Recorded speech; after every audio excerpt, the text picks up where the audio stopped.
วันที่ 11 มีนาคม 2025 อยู่ที่สภาแห่งชาติท่านนางอัมไพวร ล้อมบุญแพงกรรมการสำห้องศูนย์กลางพรรคเลขาธิการสภาแห่งชาติได้จัดแถลงข่าวเกี่ยวกับการกักเกี่ยมดำเนินกองประชุมสมัยวิสามัญเทื่อที่ 2 ของสภาแห่งชาติสุดที่ 9 ที่จะจัดขึ้นในระหว่างวันที่ 17-20 มีนาคม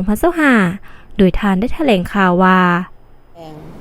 ปฏิบัติตามมาตรา 61 ของกฎหมายว่าโดยสภาแห่งชาติฉบับปรับปรุงปี 2015 และปฏิบัติตามมติของคณะประจำสภาแห่งชาติฉบับเลขที่ 65 ทับคปจ. ลงวันที่ 3 มีนาคม 2025 ว่าโดยการดำเนินกองประชุมสมัยวิสามัญเทื่อที่ 2 ของสภาแห่งชาติสุดที่ 9 เพื่อปฏิบัติตามเนื้อในจิตใจดังกล่าวบรรดากรรมาธิการคณะเลขาธิการสภาแห่งชาติได้ประสานสมทบกับรัฐบาลและภาคส่วนที่เกี่ยวข้องในการกะเกียมเนื้อในของแต่ละภาคส่วนที่จะนำเขาพิจารณาตกลงอยู่ในกองประชุมครั้งนี้มาถึงปัจจุบันเห็นว่าการกะเกียมแม้นได้มีความรับประกันหอบด่านครบถ้วนสอดคล้องกับกฎหมายและนิติกรรมไตรกฎหมายแล้วข้าพเจ้าในนามเลขาธิการสภาแห่งชาติหัวหน้ากองเลขากองประชุมสมัยวิสามัญเทื่อที่ 2 ของสภาแห่งชาติสุดที่ 9 ต่างหน้าให้คณะประจำสภาแห่งชาติ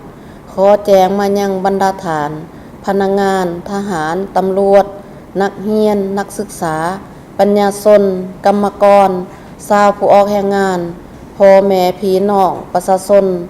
บรรดาเผ่าในทั่วประเทศและพี่น้องชาวลาวที่อาศัยอยู่ต่างประเทศ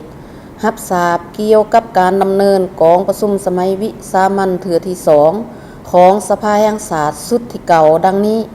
กองประชุมสมัยวิสามัญเทื่อที่ 2 ของสภาแห่งชาติสุดที่ 9 จะได้ไขขึ้นในระหว่างวันที่17 หาวันที่20 มีนาคม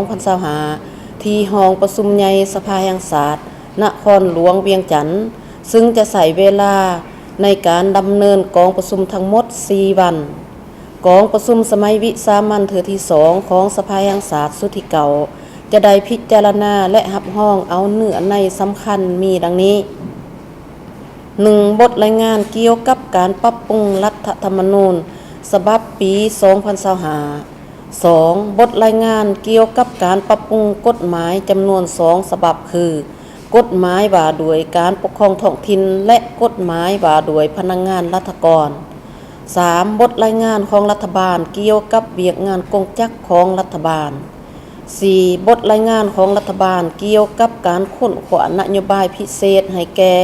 ผู้ลงทุนในนิคมอุตสาหกรรมอมตะ 5. มติกองประชุมสภาแห่งชาติจำนวน 5 ฉบับคือ 1. มติว่าโดยการรับรองเอาการปรับปรุงรัฐธรรมนูญฉบับปี 2025 2. มติว่าโดยการรับรองเอากฎหมายว่าโดยการปกครองท้องถิ่นฉบับปรับปรุงปี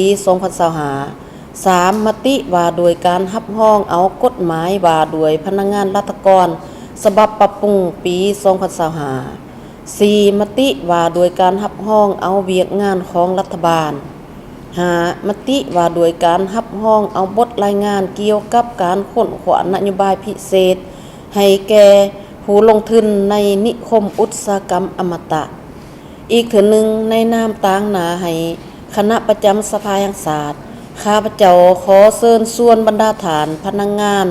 รัฐกรทหารตำรวจนักเรียนนักศึกษาปัญญาชน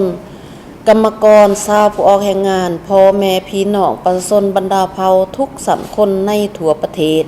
และพี่น้องชาวลาวที่อาศัยอยู่ต่างประเทศจงพร้อมกันติดตามการดำเนินกองประชุมสมัยวิสามัญเทื่อที่ 2 ของสภาแห่งชาติสุดที่ 9 ครั้งนี้และขอแจ้งให้บรรดาฐานทราบว่าในระยะดำเนินกองประชุม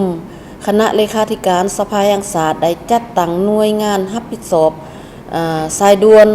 เพื่อรับคำเสนอของประชาชนผ่านโทรศัพท์สายด่วนเพื่อรับเอาคำคิดคำเห็นและคำเสนอโดยกงจากประชาชนที่จะส่งไปยังกองประชุมสภาแห่งชาติซึ่งบรรดาฐานสามารถส่งคำคิดคำเห็นและคำเสนอไปยังกองประชุมใดโดยผ่านโทรศัพท์สายด่วน156ในโมงราชการขอขอบใจ